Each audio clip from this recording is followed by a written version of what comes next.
Saviez-vous que le gingembre que vous consommez quotidiennement dans le thé ou la nourriture pourrait nuire à votre santé?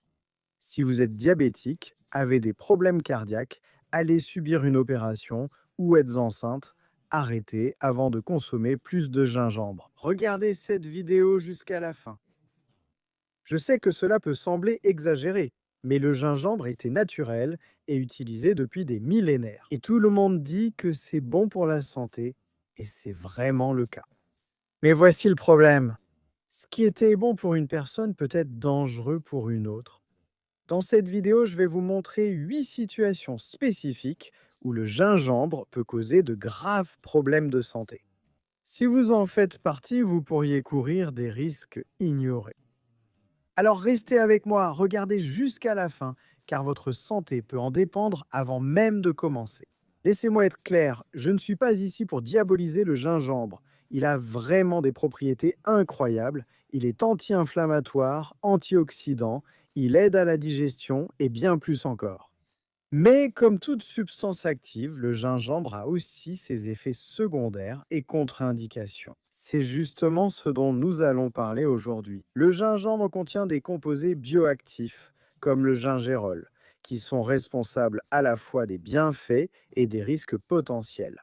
C'est pourquoi connaître ces situations peut faire toute la différence entre utiliser le gingembre à votre avantage ou contre vous. Commençons. 1. Problème de coagulation. Le premier groupe de personnes qui doit faire très attention au gingembre est celui qui a des problèmes, car le gingembre possède une propriété appelée antiplaquettaire. En termes simples, il rend votre sang plus fluide, ce qui complique la formation de caillots. Pour la plupart des gens, cela peut même être bénéfique car cela aide à prévenir la thrombose. Mais si vous souffrez d'hémophilie ou de tout autre trouble qui rend déjà la coagulation de votre sang difficile, le gingembre peut être très dangereux. Le problème, c'est que le dingérol, le composé actif du gingembre, empêche les plaquettes de s'agglutiner les unes aux autres. Les plaquettes sont ces petites cellules du sang qui aident à arrêter les saignements. Si vous avez déjà du mal à arrêter les saignements naturellement et que vous consommez en plus du gingembre, vous pouvez finir par avoir des saignements prolongés, des ecchymoses qui apparaissent sans raison ou même des hémorragies internes. Et attention, si vous prenez des médicaments anticoagulants comme la warfarine ou la AS, le gingembre peut potentialiser ces effets, créant une situation encore plus risquée. 2. Diabète. Maintenant, parlons du diabète. Si vous êtes diabétique, vous devez faire très attention à cette partie. Le gingembre a la capacité de faire baisser le taux de sucre dans le sang. Pour ceux qui n'ont pas de diabète, cela peut même être intéressant. Mais pour ceux qui prennent déjà des médicaments pour contrôler la glycémie, cela peut être un gros problème. Imaginez la situation. Vous prenez votre médicament contre le diabète le matin. Vous buvez un thé au gingembre, fort au petit déjeuner. Et quelques heures plus tard, vous commencez à ressentir des étourdissements, de la sueur, des frissons, des tremblements. Il peut s'agir d'une hypoglycémie lorsque le taux de sucre sanguin est trop bas. Le gingembre peut augmenter la sensibilité à l'insuline, ce qui fait que votre corps traite le sucre plus rapidement. En ajoutant cela aux médicaments, vous pouvez avoir une chute dangereuse du taux de glucose. Chaque personne atteinte de diabète réagit différemment. Le type de diabète, la gravité, d'autres problèmes de santé que vous pourriez avoir. Tout cela influence la façon dont votre corps va réagir au gingembre. Ainsi, si vous êtes diabétique et souhaitez utiliser le gingembre, parlez-en à votre médecin. Tout d'abord, il se peut qu'il soit nécessaire d'ajuster la posologie de vos médicaments ou qu'il soit préférable d'éviter complètement le gingembre. 3. Calcul biliaire. La vésicule biliaire est un petit organe situé du côté droit de votre abdomen, juste en dessous du foie. Elle stocke la bile, un liquide qui aide à la digestion des graisses. Le gingembre stimule la contraction de la vésicule biliaire chez une personne en bonne santé, ce qui aide à la digestion.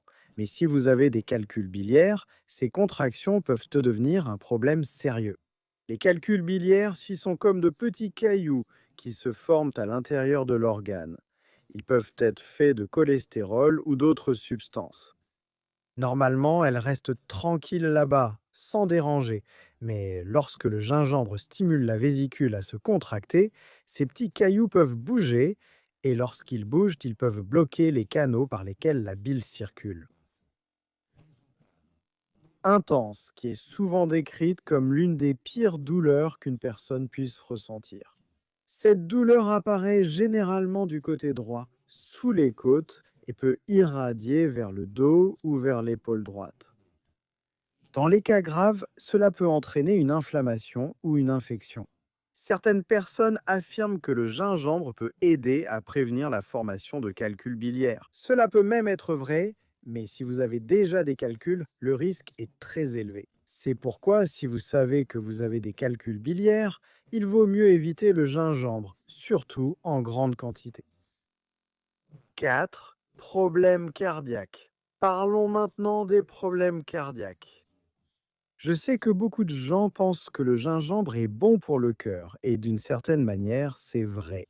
Il peut réduire le cholestérol et améliorer la circulation, mais ce n'est jamais aussi simple.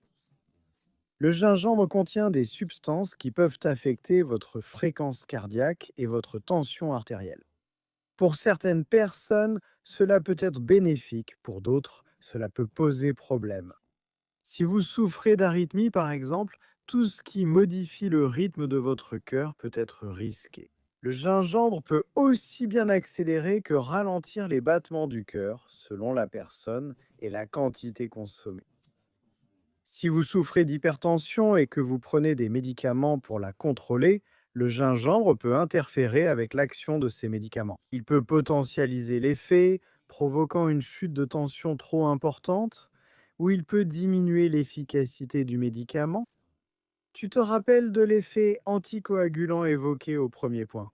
Pour les personnes qui prennent des médicaments pour le cœur, qui affectent aussi la coagulation, cela peut être particulièrement dangereux. L'interaction entre le gingembre et les médicaments cardiaques est complexe et varie beaucoup d'une personne à l'autre.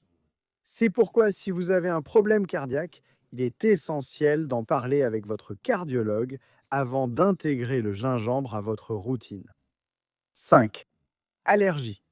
L'allergie au gingembre n'est pas courante, mais elle existe. Et lorsqu'elle survient, elle peut aller de quelque chose de léger à très grave.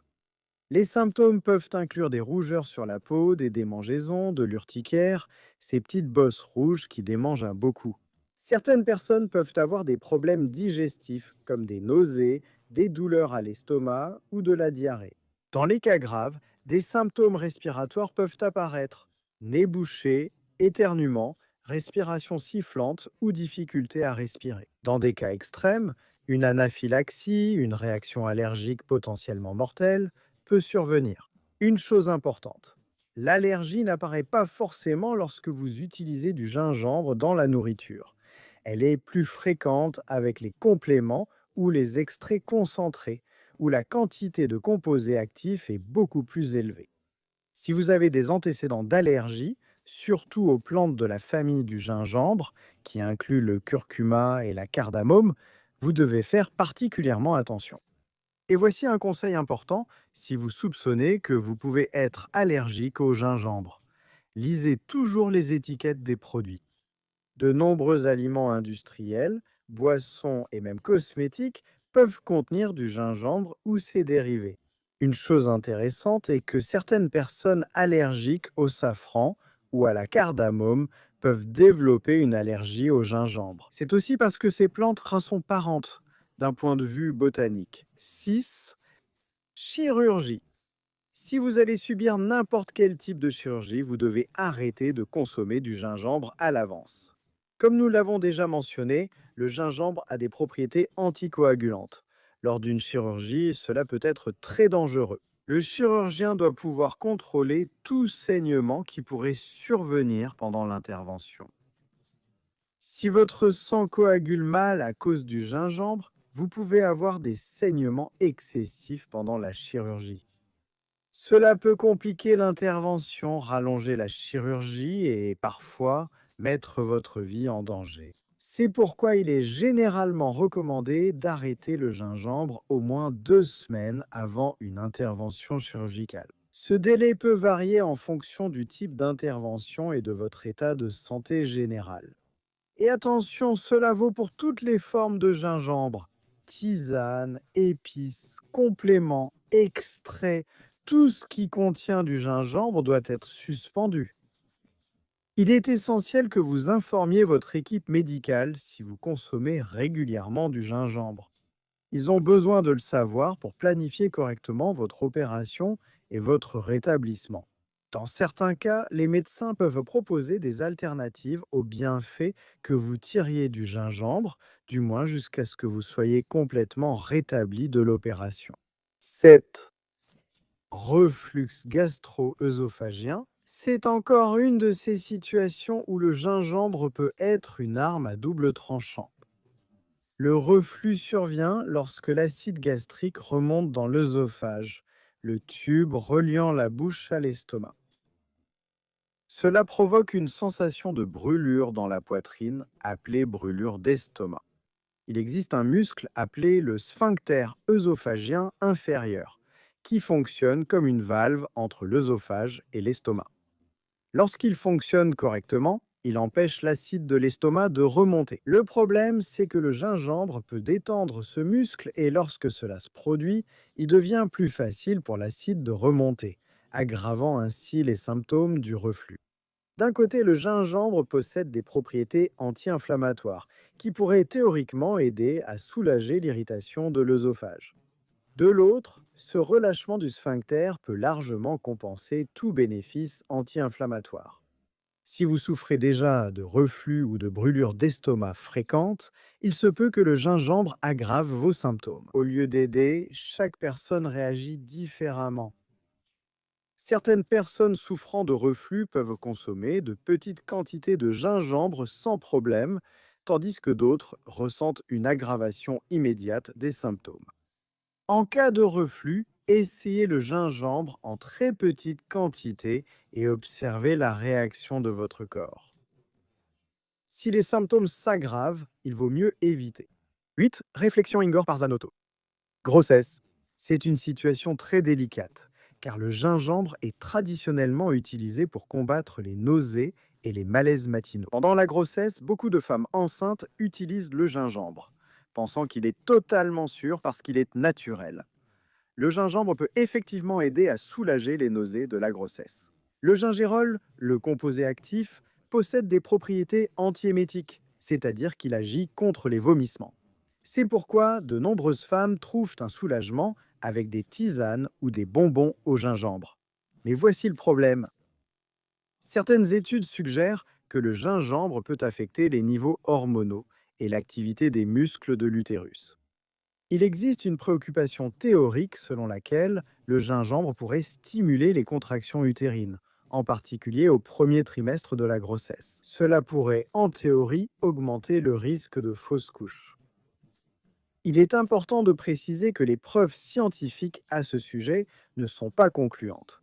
Certaines études suggèrent un risque, d'autres n'en trouvent pas. Mais pendant la grossesse, il vaut mieux pécher par excès de prudence. Enceinte, consultez votre obstétricien avant d'utiliser le gingembre contre les nausées. Tout d'abord, il pourra vous conseiller sur la quantité sûre, s'il y en a une, ou vous proposer des alternatives plus sûres. En général, de petites quantités utilisées occasionnellement peuvent être acceptables, mais une utilisation régulière ou en grande quantité doit être évitée, surtout au premier trimestre. Et nous arrivons à la fin de cette liste. J'espère qu'à présent, vous avez une vision plus complète des situations où le gingembre peut poser problème. Le message principal ici n'est pas de vous faire craindre le gingembre, mais plutôt de l'utiliser avec conscience et responsabilité. Le gingembre est une épice incroyable, avec de nombreux bienfaits prouvés. Cependant, comme toute substance active, il peut interagir avec des médicaments et certaines conditions de santé. Consultez toujours un professionnel de santé en cas de problème ou si vous prenez régulièrement des médicaments. Votre médecin, avant d'inclure le gingembre dans votre routine, surtout en quantité thérapeutique, Votre médecin connaît vos antécédents médicaux et peut vous conseiller si le gingembre est sûr pour vous, en quelle quantité et s'il y a des précautions particulières que vous devez prendre. Si cette vidéo vous a été utile, laissez un like, abonnez-vous à la chaîne et partagez avec des personnes qui pourraient te bénéficier de ces informations. À la prochaine!